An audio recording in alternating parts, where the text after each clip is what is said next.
Biografía y memorias de Camilo VI. Capítulo 3. El arte de la fuga. A media mañana, el maestro del colegio Cervantes se levantaba casi de un salto y gritaba, más como una amenaza que como una invitación: ¡al recreo! Sabíamos todos lo que debíamos hacer. Yo sabía también que en unos minutos más tarde iba a tener otra oportunidad de fugarme. Pero el recuerdo más nítido que tengo de aquel colegio es que cada día quería escaparme de él. En realidad, ese deseo ha sido una especie de obsesión durante los aproximadamente 10 años que duró mi educación oficial en distintos centros de Alcoy. El primero que recogió mis frágiles huesos de 2 o 3 años fue el Colegio del Pilar, quizá una guardería. Y lo único de él que recuerdo es que no quería entrar. Como la mayor parte de los días, no tenía más remedio que hacerlo. El segundo recuerdo es que solo deseaba escaparme. Por eso, la orden de recreo en el Colegio Nacional Cervantes me sonaba como una velada invitación a intentar de nuevo una fuga. Pero el maestro me conocía bien. Nos poníamos todos en fila india dentro de la clase e íbamos pasando despacio por delante de él, derechos y braceando un poco. Aquel hombre era muy fuerte, tenía un cuello enorme, tan ancho como la cabeza. Se llamaba además Don Juan Francisco, lo que a mi juicio le hacía más terrible, aunque no he sabido por qué. Parecía más un general que un profesor. ¡Media vuelta!, gritaba cuando estábamos ya en el patio. Ahora dábamos la espalda a la pared. Don Juan Francisco se colocaba en un extremo de la hilera, un poco salido para vigilarnos a todos. Levantaba el brazo derecho con una furia tremenda y empezaba a cantar, sacando del pecho un vozarrón que nos hacía temblar a todos. Cara al sol, con la camisa nueva. En el segundo verso del himno falangista entraban las voces del Cervantes, que a pesar de su número, apenas lograban emular a la del maestro.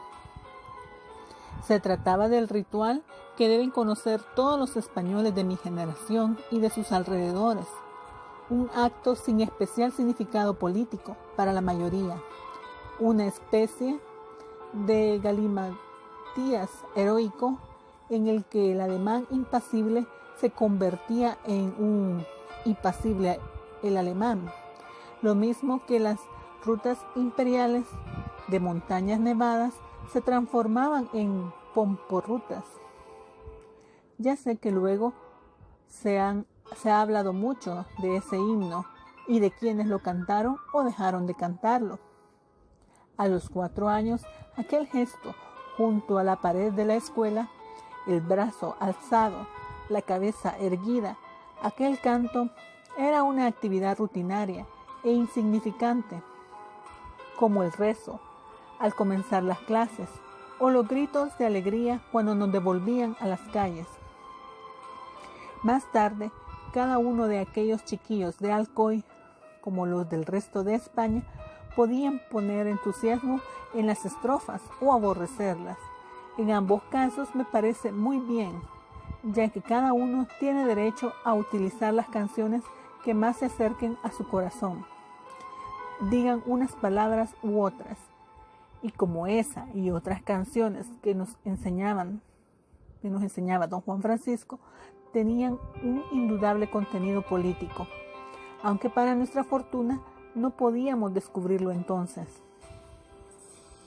La decisión de asumirlas o no asumirlas quedaría muchos años después a la voluntad de cada uno. Yo ni las amaba ni las odiaba. Me limitaba a cantarlas, pensando en qué momento podría volver a mi casa. Y el que posteriormente les prestara alguna atención extramusical queda tal vez para una mayor ampliación más adelante.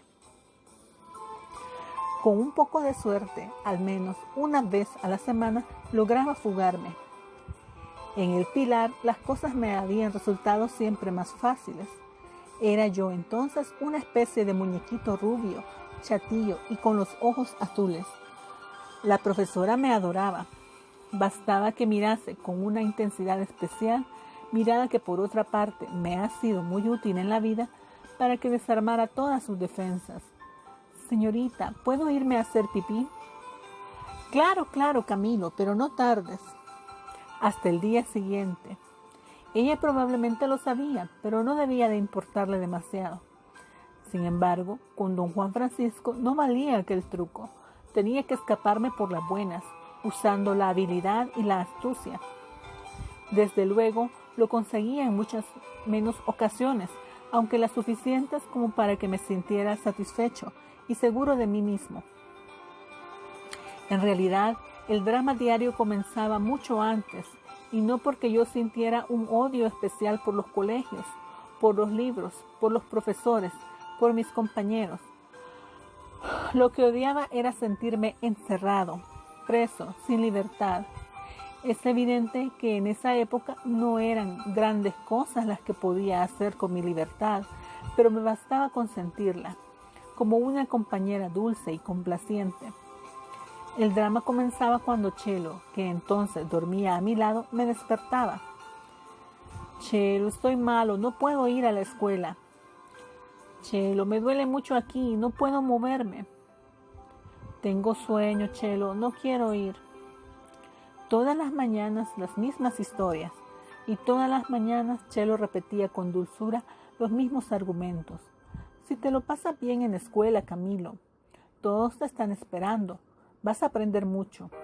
Ya sabes cuánto te quiere la profesora. Naturalmente. Al final me convencía, y me convencía de que me privara de una de las cosas que me han gustado más a lo largo de mi vida, desde muy pequeño: dormir. Tener que levantarme temprano es un castigo que no puedo soportar. Soy capaz de permanecer despierto toda la noche si he de tomar un avión madrugador, por ejemplo, antes que levantarme a la hora justa. Incluso no me importa pasar en vela 20 o 30 horas seguidas con tal de librarme de madrugar. En el fondo, quiero despertar siempre con el sol bien alto. De otro modo me siento deprimido, flojo, inseguro. Supongo que es un vicio o una manía, y que puede que incluso una súplica de mi metabolismo o una exigencia de mis retinas. Pero Chelo se empeñaba cada mañana en que me levantara temprano y acudiera a la escuela, al Zaragoza, al Cervantes, o a continuación a los Salesianos. Y como tenía razón y sabía convencerme, la mayor parte de los días no tenía más remedio que obedecer. Me tomaba un vaso de leche, me ponía para el primero de los colegios un guardapolvo a rayas azules que me gustaba únicamente porque sobre el bolsillo superior mi hermana me había bordado a punto de cruz mi nombre, C. Planes, y salía de casa con ánimo de hacerle pagar caro a mi madre el castigo de haberme hecho madrugar. En realidad, con ánimo de darme una satisfacción que ahora, al escribirlo, me produce de entera: comer dulce. Ella o Consuelo me daban cada mañana dinero para que comprara el complemento de mi desayuno. Así pues, entraba en una panadería muy cercana de casa, cuya propietaria me conocía muy bien. Dame 3 esparteros, pedía yo. 3 esparteros, pero si ayer por la tarde me dijo tu madre que no te vendiera los esparteros, que te diera panecillos para desayunar. Los esparteros son muy dulces y pueden estropearte los dientes si comes tantos.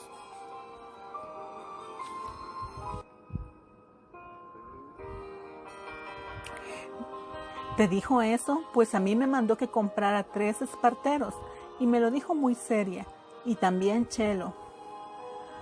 Bueno, habrán cambiado de parecer. Toma los esparteros. Eran unos dulces alargados y riquísimos, dulces como la miel y de contextura similar a la ensaimada. Y yo empezaba a comerme primero allí mismo, si no conseguía terminar los 3 en el camino del colegio, en la misma clase, a hurtadillas, o en el recreo, daba cuenta de los maravillosos esparteros. Ahora, tantos años después, no soportaría ni verlos. Curiosamente, debí comer tantos que he aborrecido lo dulce. Hasta el punto de que cuando pasan ante mi vista el habitual carrito de las tartas en los restaurantes, tengo que volver la cabeza a taparme los ojos para no vomitar lo que he comido.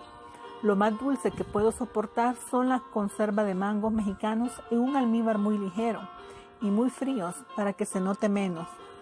Claro, prefiero los chicles que te hierven en la boca, como todo el infierno tragado de una vez. Porque no se trataba solo de esparteros.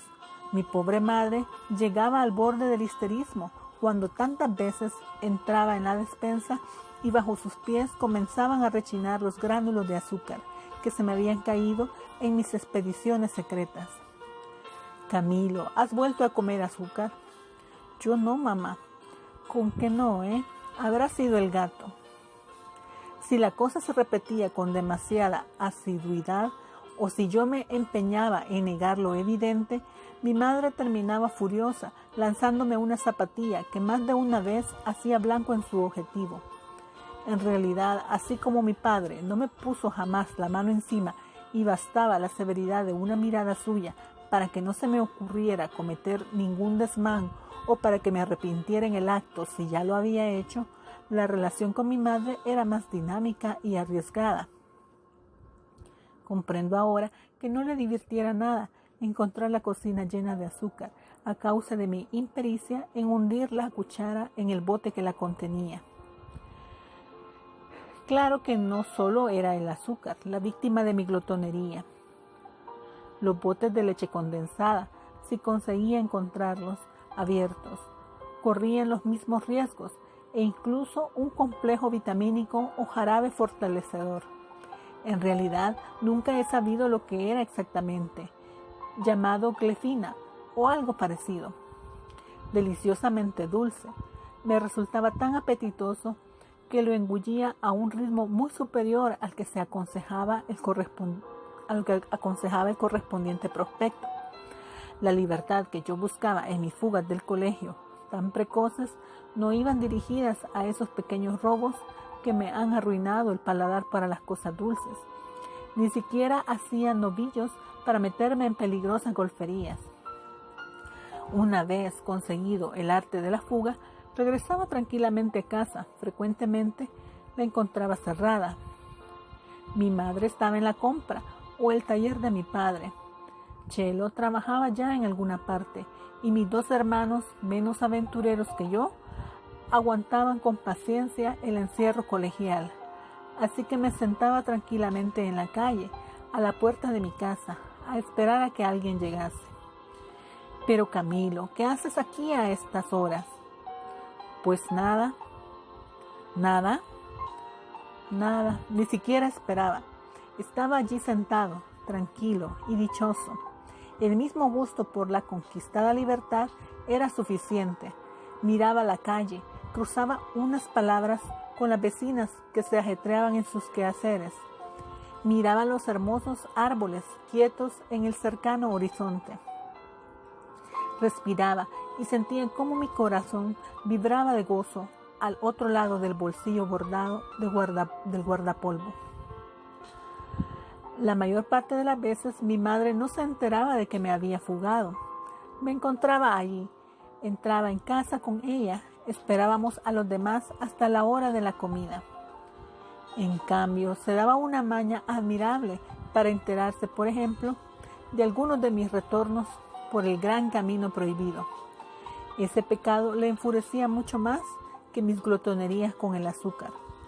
Yo nunca vi peligro alguno en aquel camino maravilloso, pero a ella le parecía siempre como la boca del abismo. Y ni ahora me atrevo a quitarle la razón.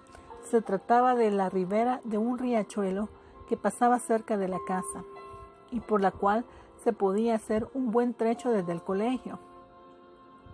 Después de apartarse de las calles y zonas más pobladas, no tenía nada de especial, pero a mí y a algunos de mis primeros amigos nos encantaba hacer alpinismo por aquellos malecones crecidos de hierbajos, coronados de pedruscos, y arrojar de vez en cuando una piedra plana sobre las entecas aguas, con la ilusión de que no se hundiera en el primer choque, y perseguir inútilmente a alguna rana, cuyo canto nos había llamado la atención, y contemplar los pájaros que bajaban a beber.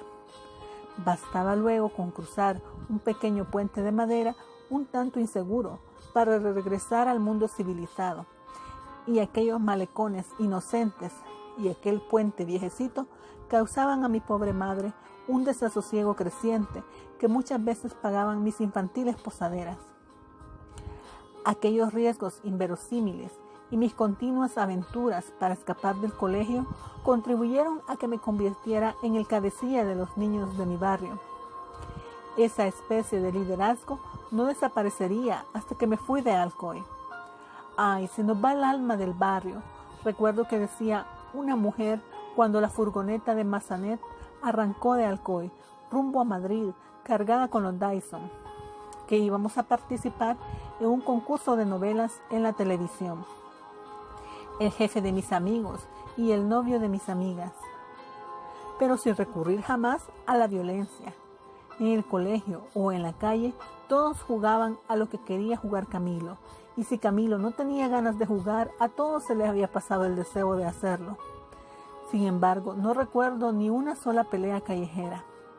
Incluso cuando se formaban pandillas para luchar contra los de los barrios vecinos y me llamaban para que participase en ellas, me negaba siempre con argumentos que todavía me parecen válidos.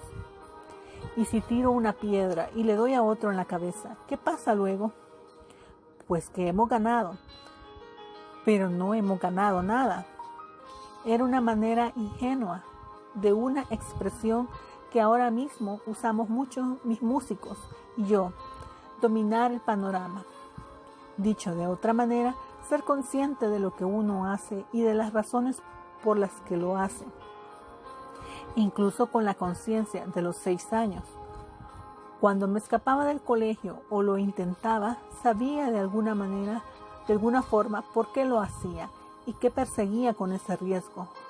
Sentirme libre, ser yo mismo al margen de la multitud escolar. Pero en las peleas no encontraba ningún atractivo y nunca en mi vida he dado un puñetazo a nadie. Si exceptuamos algunos fantásticos encontronazos con varias de las mujeres con las que he convivido, en esos momentos de furia irracional y más como autodefensa que como ataque, jamás he llegado a las manos de nadie y me gustaría no conocer nunca ese momento.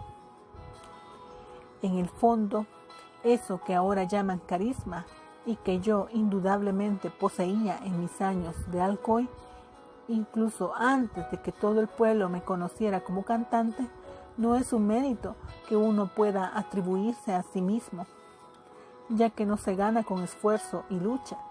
Es simplemente un don de la vida que se ha portado muy generosa y benévola conmigo.